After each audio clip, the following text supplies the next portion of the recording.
Buenos días, soy Esther Franco, soy hematóloga y os voy a presentar la ponencia Anticoagulación en paciente con fibrilación auricular y cáncer.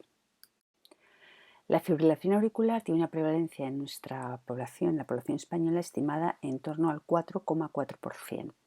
Se ha visto además que los pacientes con cáncer asocian un mayor riesgo de desarrollar fibrilación auricular. ¿Por qué? Pues en función del tratamiento antitumoral, sobre todo de algunos fármacos, de las comorbilidades que asocian, de la disregulación del sistema autónomo e incluso del efecto directo del tumor. Así, la presencia de pacientes con fibrilación auricular y cáncer es frecuente como motivo de consulta cardiovascular en las consultas médicas. Se estima que hasta una cuarta parte de la población total con fibrilación auricular tiene o tendrá en algún momento de su evolución un cáncer asociado.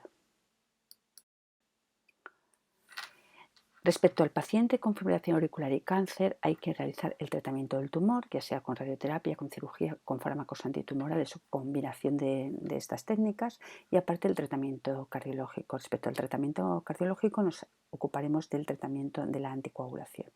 Los pacientes con fibrilación auricular, no todos ellos van a precisar el tratamiento anticoagulante, aunque sí una gran parte. Para decidir qué pacientes precisan un tratamiento anticoagulante, utilizamos la escala de Chart-Basque. La escala de Chart-Basque está validada para población general con fibrilación auricular, no para población con fibrilación auricular y cáncer. Para valorar el riesgo hemorrágico utilizamos la escala de Haspel. La escala de Haspel ocurre lo mismo, no está validada para pacientes con fibrilación auricular y cáncer, pero son las que tenemos y las que utilizamos. En la Sociedad Europea de Cardiología, en el 2020, publica una guía en la que propone este algoritmo para decidir si los pacientes tienen que ser o no anticoagulados, los pacientes con fibrilación auricular. Entonces determina que en función de la aplicación de la escala de Chart-Basque, si la puntuación en los hombres es 0 o en las mujeres 1, no precisan anticoagulación. Si en los hombres es 1 o en las mujeres es 2, hay que considerar la anticoagulación porque podría ser beneficiosa. Y si en los hombres es mayor o igual a 2 o en las mujeres mayor o igual a 3, aconsejan claramente la indicación de anticoagulación. En estos pacientes, la Sociedad Europea de Cardiología indican que los anticoagulantes orales directos están recomendados como primera opción para la anticoagulación. Actualmente, los pacientes con riesgo hemorrágico elevado, con escala de Haspel con mayor de 3 puntos, esto per se no contraindica la anticoagulación, sí que indica que a ese paciente hay que intentar solventarle el problema que le causa la hemorragia antes de empezar la anticoagulación y hay que someterle a controles periódicos más estrictos para ver que no sangre. Una vez que hemos aplicado esta escala Chart-Basque y hemos decidido si el paciente precisa una anticoagulación, veremos a ver si está contraindicada. Si está contraindicada, sobre todo es en función de existencia de hemorragias activas. Plantearemos qué tratamiento anticoagulante queremos utilizar. Para todo ello miraremos las características del fármaco que queremos usar en la ficha técnica para buscar cuál es el más indicado y qué dosis nos conviene para el paciente.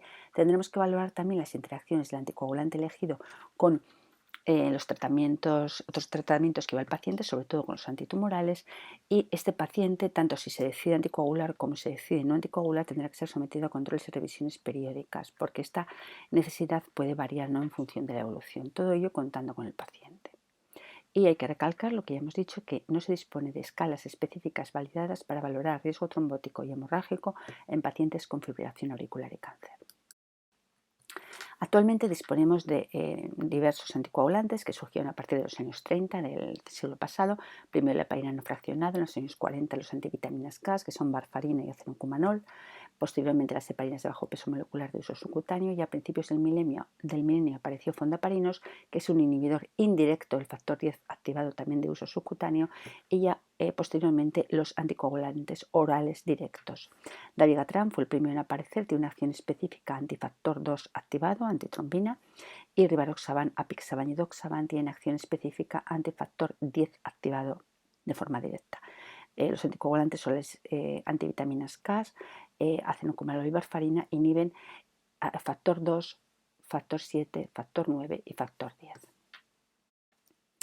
Respecto a los anticoagulantes orales disponibles actualmente, los antivitaminas K, varfarina y acenocumanol, presentan como inconveniente que tienen un estrecho margen terapéutico. Se controlan con múltiples controles que hay que realizar al paciente del INR para mantenerlo en ese rango terapéutico que suele ser 2-3 en el paciente con fibrilación auricular.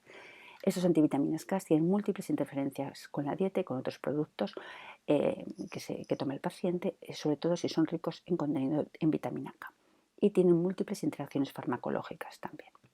Los anticoagulantes orales directos presentan como ventaja un inicio de acción rápido y una vida media más corta por su acción anticoagulante más predecible. No precisan de controles sistemáticos de coagulación, no interfieren en general con la dieta y tienen menos interacciones farmacológicas, pero menos no quiere decir ninguna.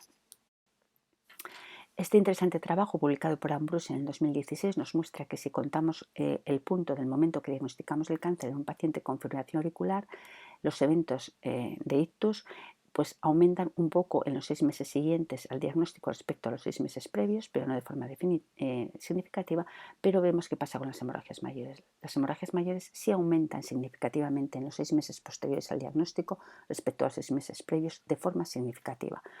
Esto nos viene a indicar que los antivitaminas K pueden estar contribuyendo al aumento del riesgo hemorrágico de hemorragia mayor en los pacientes anticoagulados y tal vez no sea un fármaco el más idóneo para estos pacientes. Respecto a los anticoagulantes orales directos, esta tabla resume las características recogidas en las fichas técnicas.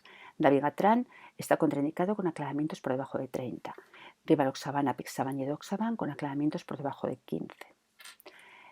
La dosis habitual tiene una dosis habitual, una dosis reducida. La dosis reducida para Riva, API y edoxaban es sobre todo en función del aclaramiento de creatinina, mientras que para Dabigatran la dosis reducida es en función de la edad o del uso de algunos fármacos o de aquellos pacientes que estimemos tienen un riesgo hemorrágico más alto, como puede ser nuestro paciente con cáncer que tiene un riesgo hemorrágico más alto por el hecho de tener un cáncer. Como veis, Dabigatran y apixaban son de posología cada 12 horas y Rivaroxaban y edoxaban de posología cada 24 horas.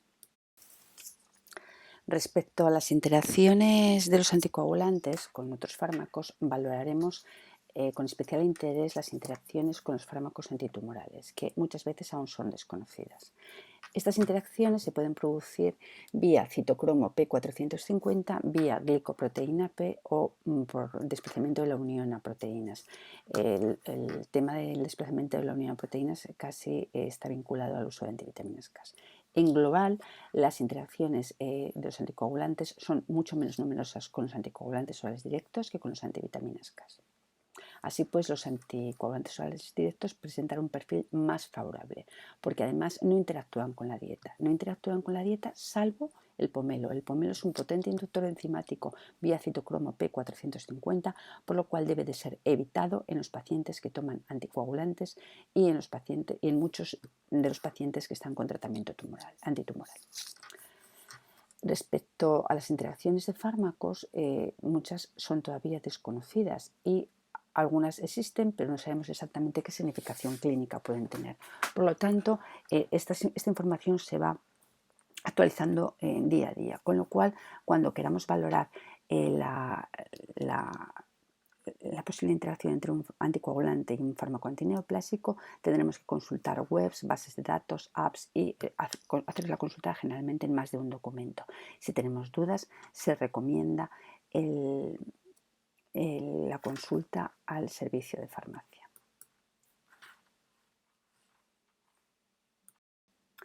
Respecto a la evidencia científica que hay publicada respecto a anticoagulación oral en fibrilación auricular y cáncer, pues hay muchos trabajos, muchos y múltiples van apareciendo, pero ninguno de ellos es un ensayo clínico. Aún así, todos los trabajos en general son favorables al uso de anticoagulantes orales directos respecto a antivitaminas K en estos pacientes. Como hemos comentado, no hay ensayos clínicos específicos para pacientes con fibrilación auricular y cáncer para ver qué fármaco anticoagulante le conviene más y además los pacientes con cáncer han sido generalmente excluidos de los ensayos clínicos de los anticoagulantes.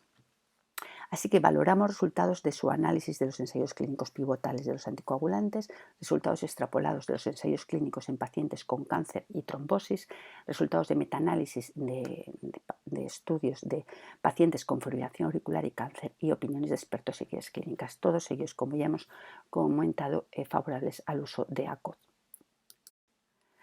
Este es uno de los metaanálisis que hemos comentado. Young, en un metaanálisis publicado en 2020, de los 4 anticoagulantes orales directos frente a varfarina, concluye que los anticoagulantes mostraron menor incidencia de ictus, de embolia, de trombosis, de muerte por cualquier causa y de hemorragia mayor que varfarina, siendo apixaban el mejor de los estudiados, el que mejor resultados tuvo.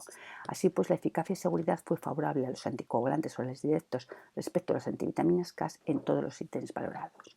Y además se vio que los anticoagulantes orales respecto a varfarina producían menos hemorragias mayores y especialmente apixaban producía menos hemorragias mayores, el de menos hemorragias mayores de todos los anticoagulantes directos. Otro metaanálisis, el de Cavallari, publicado también en 2020, pero un poco posterior al de Jan, nos dice que los anticoagulantes se asociaron en comparación con los antivitaminas K en estos pacientes con fibrilación auricular y cáncer a una incidencia similar de ictus, de embolia sistémica, de tromboembolismo venoso, de muerte por cualquier causa y de hemorragia mayor, sin diferencia estadísticamente significativa. Pero la incidencia de hemorragia intracraneal sí que fue significativamente menor en los anticoagulantes orales directos respecto a los antivitaminas K. Esto es muy importante porque la hemorragia intracraneal es la hemorragia mayor más temida en un paciente anticoagulado. Se asocia hasta casi el 50% de mortalidad y los pacientes que sobreviven tienen importantes déficits neurológicos asociados, con lo cual es un evento que intentamos siempre evitar en el paciente anticoagulado. Este metaanálisis de Cavallari concluye que en los pacientes con fibrilación auricular y cáncer los anticoagulantes directos resultan al menos tan eficaces como las antivitaminas K para prevenir trombosis y más adecuados para reducir la aparición de hemorragia intracraneal, y que pueden los anticoagulantes directos ser una alternativa válida y más práctica que los antivitaminas K en este grupo de pacientes de riesgo hemorrágico y trombótico elevado. Otros estudios publicados a lo largo de los últimos 5 años también son favorables a la utilización de ACOD respecto a antivitaminas K en el paciente con fibrilación auricular y cáncer, como son el consenso catalán del 18, el consenso español de cardio-oncohematología del 2019, la comentada guía de la Sociedad Cardiológica Europea de 2020 y la guía de la Sociedad del Ritmo del 2021, publicada recientemente. Estos documentos hacen consideración respecto a que los tumores gastrointestinales y genitourinarios sangran más, pero también sangran más en el paciente no anticoagulado, y reseñan que podrían ser útiles las dosis de apixaban a dosis clínicas, a dosis que constan en ficha técnica, o dabigatran a dosis bajas, y que hay que valorar siempre las interacciones farmacológicas. Respecto al documento guía publicado en 2021 de la Sociedad Europea del Ritmo, dice que la anticoagulación con ACOD es una opción válida en pacientes con fibrilación auricular y cáncer, que es al menos tan eficaz como las antivitaminas K, pero con menos hemorragias, especialmente menos hemorragias intracraneales, que hay que tener todavía precaución con las interacciones farmacológicas entre el ACOD y los agentes antineoplásicos, porque muchas son aún desconocidas, y que esos pacientes han de ser tratados en un equipo multidisciplinar de cardio-oncohematología. Hay que reevaluar en situación de descenso de cifra de plaquetas y alteración de función renal hepática o de aparición de sangrados el descenso de dosis del anticoagulante o incluso la supresión si hay un sangrado, y que aconsejan añadir protección gástrica a los pacientes con fibrilación auricular y cáncer anticoagulados. Así, respecto a los equipos de cardio-oncohematología, tienen como misión mejorar el pronóstico del paciente con fibrilación auricular y cáncer, manteniendo y completando el tratamiento oncológico sin que haya demoras. Son equipos médicos multidisciplinares con un importante papel de la enfermería, que se realiza educación sanitaria del paciente respecto a anticoagulación y a factores de riesgo cardiovascular, en el que el farmacéutico tiene un importante papel, que ha de contar con la participación del paciente informado y que ha de ser accesible en todo momento al paciente. Se valorarán especialmente las interacciones con otros fármacos, la aparición de hemorragias y el control de los factores de riesgo cardiovascular. Así, el grupo catalán de Tromboclot en 2018 publica un documento en el que sugiere algunas de las misiones a realizar en las primeras consultas y sucesivas. En la primera consulta se educará sanitariamente al paciente respecto a su anticoagulación, se explicará claramente el motivo y la importancia de la anticoagulación, se valorarán sus antecedentes, otros tratamientos que lleve, se valorará su analítica reciente, se apuntará el peso, se pasarán las escalas de Chadbas y de Haspled, y se le explicará al paciente la importancia de la adherencia al tratamiento y se le facilitará un contacto para que pueda acceder al equipo si hay una situación urgente. Respecto a las consultas sucesivas, habrá que valorar siempre si el paciente sigue teniendo o no disponible la vía oral, porque si no habrá que pasar temporalmente al uso de heparina. De bajo peso molecular se valorará la adherencia terapéutica, la calidad de vida del paciente y cómo está o no de satisfecho y implicado con el tratamiento.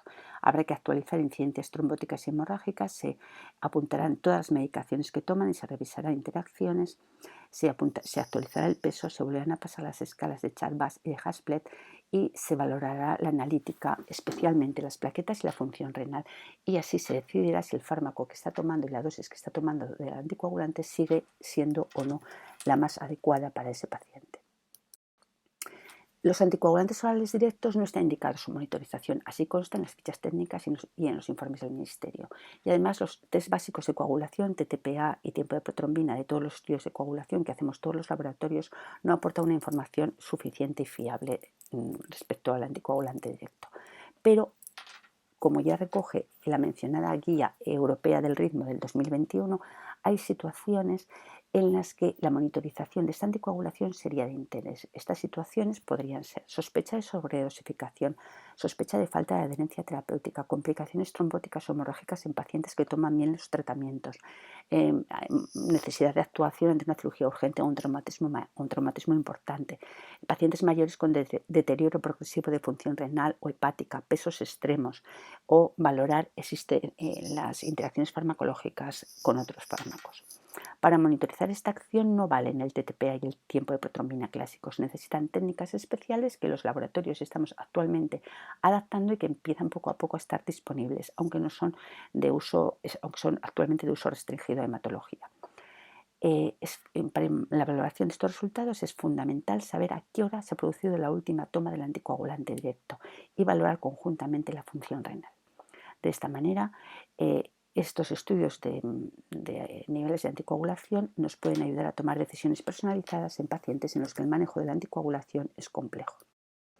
Así como conclusiones a esta ponencia, los anticoagulantes orales directos se muestran como una opción de elección frente a antivitamina K en pacientes con fibrilación auricular oncológicos, respetando las indicaciones de ficha técnica, haciendo un estrecho seguimiento y vigilando factores de riesgo hemorrágicos. Las sociedades científicas recomiendan el uso de anticoagulantes directos frente a antivitamina K para anticoagular a estos pacientes en el contexto del seguimiento por grupos multidisciplinares de cardio-oncohematología. Las recomendaciones generales para estos pacientes no difieren de las del paciente general con fibrilación auricular. Se debe de considerar la opinión del paciente informado sobre su tratamiento anticoagulante y actualmente no hay indicación de monitorizar la acción anticoagulante de los ACOG, pero en algunos pacientes en situaciones concretas podría ser de interés. Pues esto es todo lo que quería comunicar en mi ponencia. Muchas gracias.